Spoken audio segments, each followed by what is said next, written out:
Hello, fellow Patriots. I am John Michael Chambers. And before I begin, I'd like to, if you would like to speak with both me and Juan 07 live, that's right, speak with Juan 07 live, mark your calendars right now, Thursday, January 4th, 2024 at 8:30 p.m. Eastern.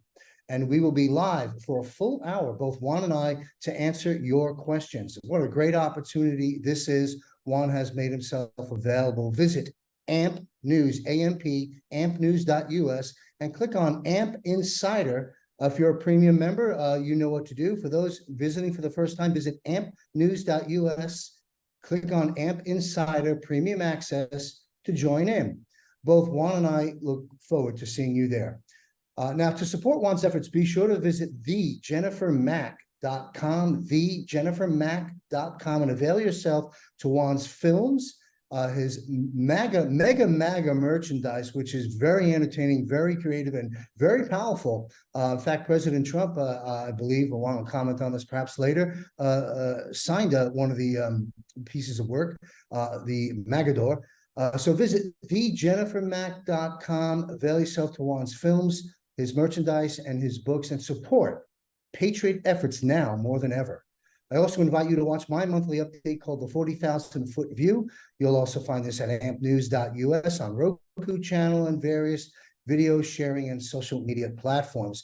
And my line is open to you. If you have any questions, I can direct you or guide you or answer you directly. Send me an email at 40kfootview@gmail.com. That's 40k FOOTVIEW@gmail.com.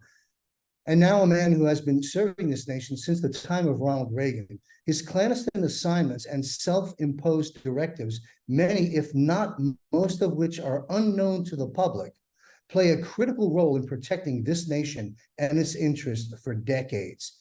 And now critical updates from our good friend, Mr. Juan 07. Hey, Juan. Hey, how you doing there, John? Good. Thanks for listening to my elongated, if you will, introduction and spending some time with us. There's a lot to cover. In our last discussion, Juan, you outlined the dangers coming to the streets of America, among other critical data that I urge our viewers and listeners to watch that broadcast. That's the November issue. There is so much going on, and time is short. I'd like to focus your attention, if I can, for a moment on the economy. The American people wisely are no longer trusting mainstream media, and this includes mainstream media financial networks. Now, President Trump said this at somewhat of a recent rally, and I quote the president. He said, "It's bigger than losing any world war if the dollar doesn't remain the world's reserve currency." A lot of folks are getting rattled by this and by the news shared by many podcasters, and rightly so. So while many of us in the new media programming and podcasts are providing good content, with some qualified guests appearing from time to time, there are confusions and concerns yet as to what is really going on with the central bank digital currency, the currency supremacy war that is escalating, and the global assault, de-dollarization, if you will, against the US dollar, and the concerns of perhaps a complete stock and bond market collapse. Could that actually happen? So let's begin there, and I'm going to say there's a piece to frame it. Now the question. We hear a lot about a life raft, coming. Throw me a line. And that line is NESAR, GESARA, NESAR, GESARA, however it may be pronounced.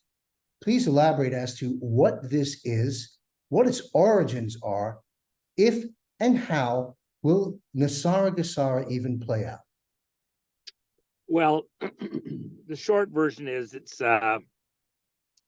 people prognosticating that there's some type of a global financial reset wherein all of these concocted debts to the Federal Reserve System, which is global, it's not just the dollar, that these obligations to the banking controllers around the world, entities, are going to be negated, and that obligations within that very same banking system or systems that are owed based on, say, the Zim bond or the dinar or other currencies are going to have to be honored and repaid. That there's some type of a financial reset where you're not going to have to pay off your mortgage on your house. And if you have the timing right and you have some kind of a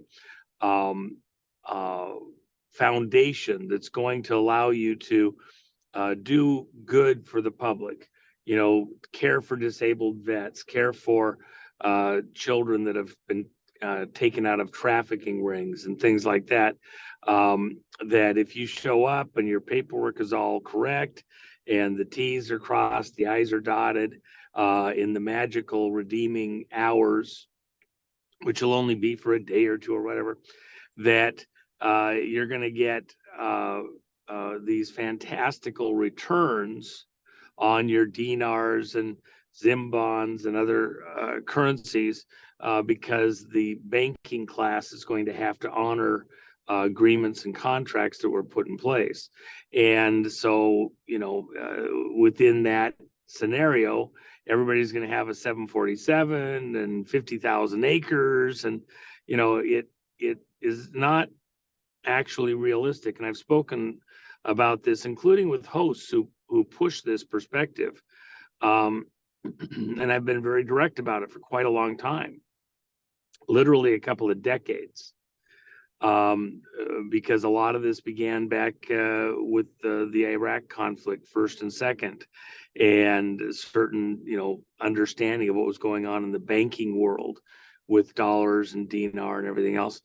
And so there's a entire culture built around what this reset's going to look like and how everybody's going to do amazing that's vested themselves early to be part of that return and get their you know, fund or foundation set up properly and get ready for you know, get all of their ducks in a row.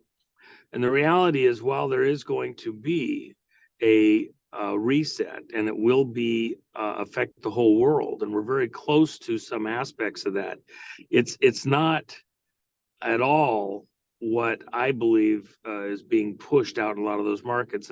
And by the way, it's like it's almost like numerous religious camps. And as soon as you try to address some of the beliefs in there, every niche of them say, no, that's not what we believe. That's the other guys, but we don't believe that. But we do believe this other thing. And you're trying to talk, you know, Baptists and Nazarenes and Catholics and Buddhists and, you know, Mormon. It's all over the map, and you're trying to reconcile between all these different groups and their beliefs. It's that disparate. The reality is, first of all, in the most basic sense, John, when Trump says you cannot allow the dollar to be taken away as the world's reserve currency, why is that? Because, and how did it get there?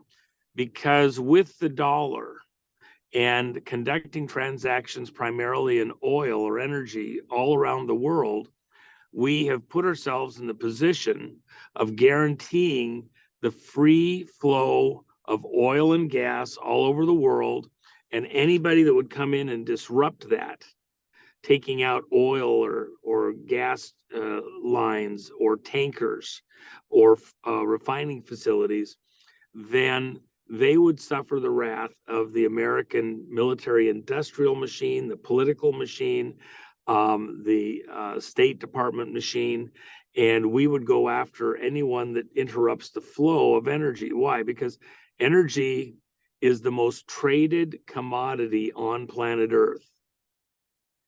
All transactions related to business, almost to the 99.99 percentile, if not 100%, are reliant to greater or lesser degrees, and mostly to greater, to energy of some form. And the most common form of energy is oil and gas. it's the most plentiful. People saying that we've hit peak oil and stuff like that are just completely, absolutely full of it. And that's been well established now. The amount of oil and gas available up at the surface, easy to get, if you don't have governments choking you back from access, is phenomenal. And there's no shortage at all.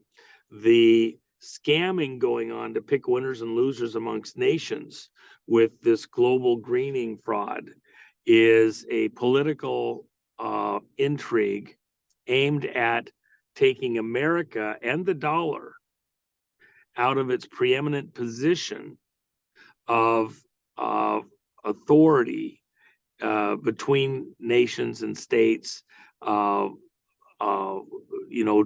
which really makes us sort of a policeman to the world and gives the world some stability where we would step in and moderate and kind of hold things in a certain place.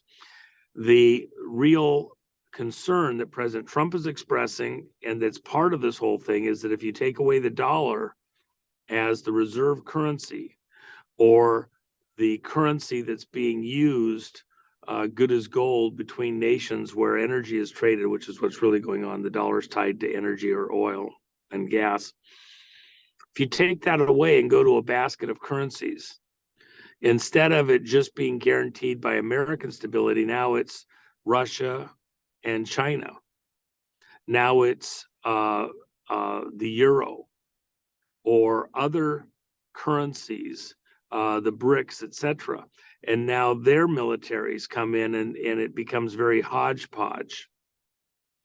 And so, how you start slicing and dicing the world up into various zones or regions for trade and agreement and stuff like that, the dollar comes off as the moderator and it starts to be a free-for-all.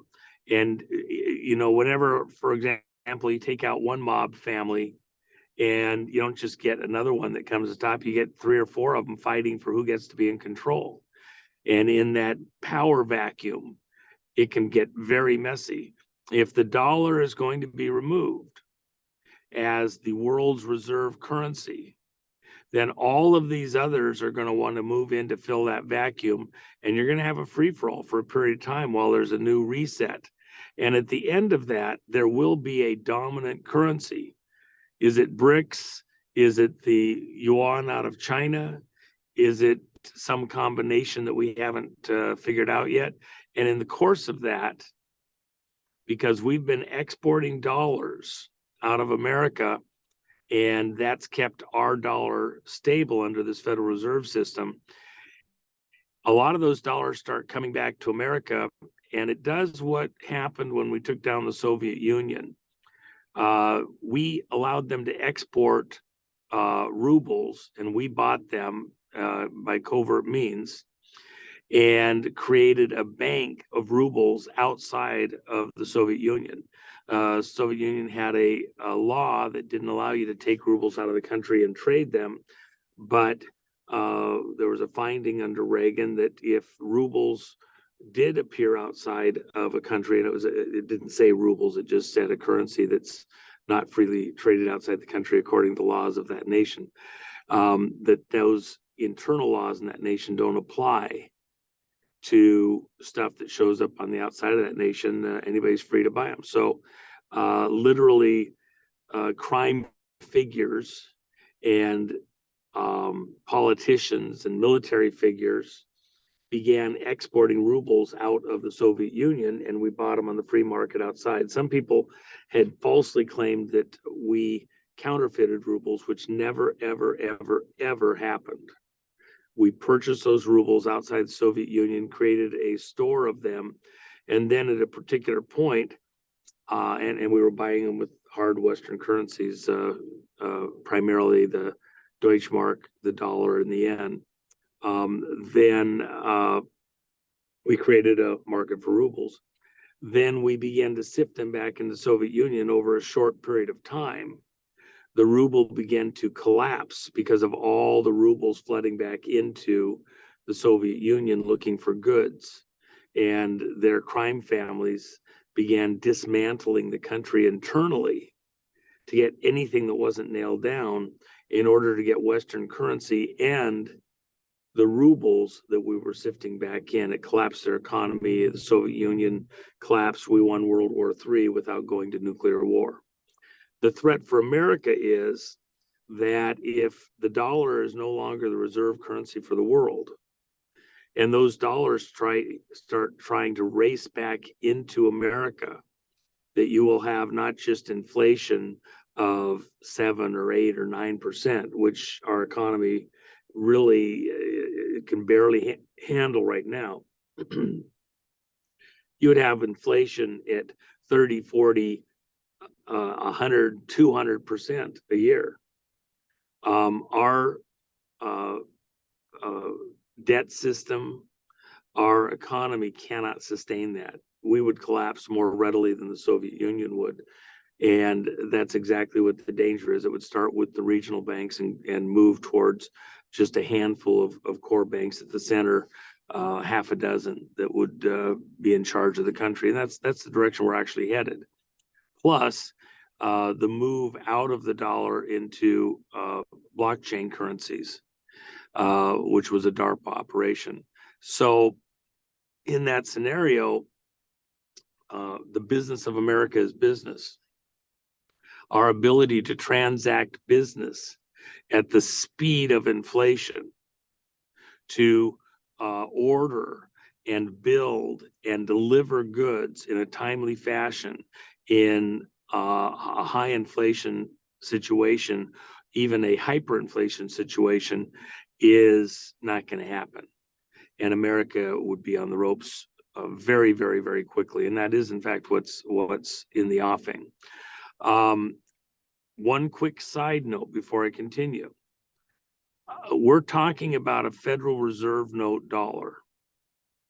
The constitutional currency that the founders set up will do just fine in this situation. In fact, we've seen a huge move just in the last several days that could very well be the big one, with silver and gold moving up steadily over just the last couple of days and breaking out of norms that they've been in, trading ranges that they've been in for quite a while.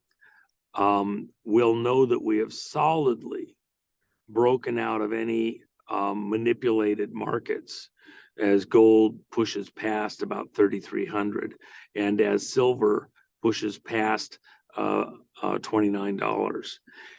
And if it continues and it goes past that, then we're in uncharted territory, and you are seeing what I believe is the outer limits of that exact move.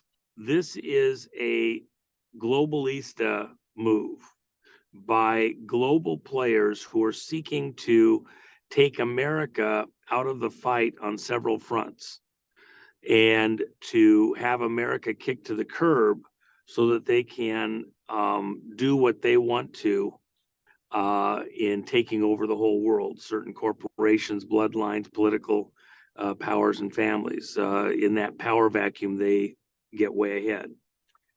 The short version, GESARA and NESAR, it's not what people are selling you. You're not all going to get fabulously wealthy if you get a whole bunch of paper currency from it, dots and tittles on a computer screen. It won't buy in that hyperinflated market what it would buy. You're thinking of a static market where inflation didn't take place. You print a bunch of that currency and put it in circulation, it becomes worth less. And so you might even have on paper some fantabulous value numbers wise, and it wouldn't buy anything close to what you think you're going to purchase. Constitutional money will do just fine. Part of the way that we're going to win the war moving ahead, and I can't get into it right now, but I know the people personally, several of them, who went dark due to NDAs a couple years ago, who are in fact working on what will be the dollar moving forward a year or two out. But for the moment, yeah, we're headed for drama. It's going to be epic, but it's not going to be GESARA, NESAR the way that has been sold by many of these people. And I've been pretty direct with some of the hosts with their audiences about this and spent literally long hours trying to explain this. But the short answer, it's not going to be what most people have been sold that are buying into that. XLM, XRP. You hear a lot about that out there. Move your money into XLM from the banks. And I want to talk about the banks as we close out in a few minutes, but XLM, XRP, get into that and then move that into the QFS Ledger. I know very little about these things. I get the concept of it. Does this wrap into the narrative you just stated with regards to blockchain and so forth? Well, you're going to have some blockchains that do better than others. And the XRP, I think, will do better than many others. But I wouldn't bet the farm on any of them, because at the end of the day, a digital currency is even more vaporous than a paper currency. Even the people that have paper, reality is you have dots and tittles on a computer screen and a little bit of paper. The amount of dollars, if you will, that exist in the world is some incomprehensible number and going up by the second at the speed of light. So you can't do that and retain real purchasing power forever. And the chickens are going to come home to roost shortly on that. That's why classic American constitutional money is going to do just fine. And that's why you're seeing gold and silver potentially moving up and headed for breaking this glass ceiling that's been present for over a decade. So with that in mind, I'm not, a strong proponent of any of them. Will there be some money to be made in the crypto markets? Yeah, I've got a little exposure myself there, but not because I did it. My spouse had bought some before we were married. I personally, even where I could have made quite a bit of money knowing what was going on years ago, I felt it almost amounted to an insider position. And so I did not participate, also on principle. I just didn't feel that it was something that I wanted to be part of. I knew that some of the guys that wrote some of the code, and the Bitcoin and blockchain stuff is as much a DARPA creation as Facebook and similar operations. They aren't the organic entrepreneur thing that most people are sold. These were mechanisms put in place, promoted, militarized social media, militarized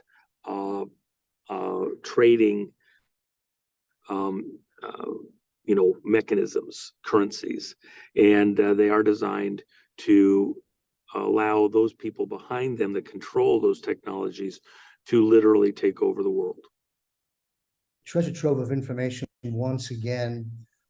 Thank you. And those listening, I quoted President Trump earlier, which led Juan into following up on that it's bigger than losing any world war if the dollar doesn't remain the world's reserve currency. And I think we have gained a greater understanding to that, some insights into NESAR, GESARA, XLM, and so forth. In conclusion here, I want to go back to the Dodd-Frank bill, which I think was under Obama's watch, perhaps Bush's, but way back then. We know right now there's a problem with the banks. They can't keep a lid on that any longer. We know FDIC basically is bankrupt and doesn't insure even 1 or 2% of the total deposits of our money.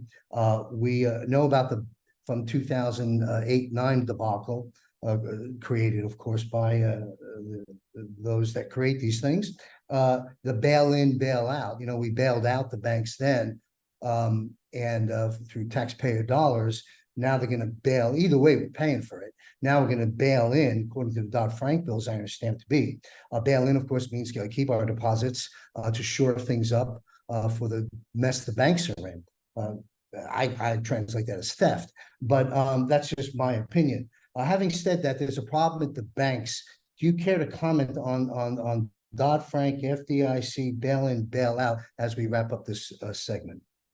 The one thing I do want to say is this, you have to have a certain amount of what's accepted for trade and pay your mortgage, pay your car payment, receive what you get from the company you work for or your business or whatever. I would be trying to get a fairly good portion of what you have. If you have a reserve, get the reserve, the stuff you don't use for day-to-day operations that you need to be able to function day-to-day, get a healthy portion of that out of dollars into a tangible, something that's going to have value down the road. Even the wealthiest people on the planet aren't leaving their money in currencies. They're buying land, they're buying factories, they're buying things that they think are going to have value after the reset that's coming, and not have it denominated in dots and tittles on a computer screen, bits of paper, whatever. And that includes, look, within the blockchain, what is it converted to? You might make a massive amount in dots and tittles on a computer screen, but are you going to be able to convert it to a tangible readily? Are they going to choke you off from being able to spend it for social reasons, etc.? I would be holding something that's readily convertible to things that you want or need in relatively smaller denominations. That's why I prefer silver coin, US coinage, not bars and other stuff as much, because you have to prove that it's authentic and is what it's purported to be. US coinage, junk, not for collector value, and gold and silver coin. And I prefer silver because smaller denominations. And you don't necessarily have to have a lot. If you just have some, then at least you have a basis for riding through. This isn't Armageddon. It's not the end of the world. Even if you put stuff into something else that has value, whether it's a tractor or a piece of land or something else that's got utility, it's probably not there forever, even in gold or silver. It's a store of wealth for the far side of this chaos that's coming over the next year or two, so that you're well positioned to take advantage of a lot of the amazing deals that are going to happen, because we're going to reduce the population here in the US, but it's going to be by removing people who are not US citizens. The pressure on everything is going to go down, not up. Property prices, etc. And there's going to be a stability period to re-stabilize our economy. But on the far side of that, as we start to get it back under control and go about the business of America, which is business, there's going to be some great opportunities. I'm not hiding under a rock. I'm not digging deeper in the underground bunker. I'm anticipating some gripping moments and an opportunity to get in and do what America does best, and do it with fellow patriots, get us back on an even keel. And once we're stable here, just like putting your oxygen mask on in the airplane, before you put the person next to you's oxygen mask or your children, you get your own oxygen mask on, and then you're well positioned to help the person next to you. And that's exactly what we're going to do, make America great again, so we can go out and help save the world from the tyranny by crooks and criminals in high office, so we can go back out and help the world to get back on a right track, a godly track, that is what we can agree to as Americans. 8:30 p.m. Eastern, live. Juan Savin and I will answer your questions for the full hour. Visit ampnews.us. We focused this 30 minutes on the economy. I encourage everyone who's listened to this broadcast to listen to last month's, that would be November, where Juan covered riveting and extensively the state of affairs in the battlefield, the kinetic war that's coming, and how that might play out. So thank you very much, Juan. Visit thejennifermack.com and avail yourself to Juan's films, MAGA merchandise, and his books, and support Patriot efforts now. Thank you very much, Juan.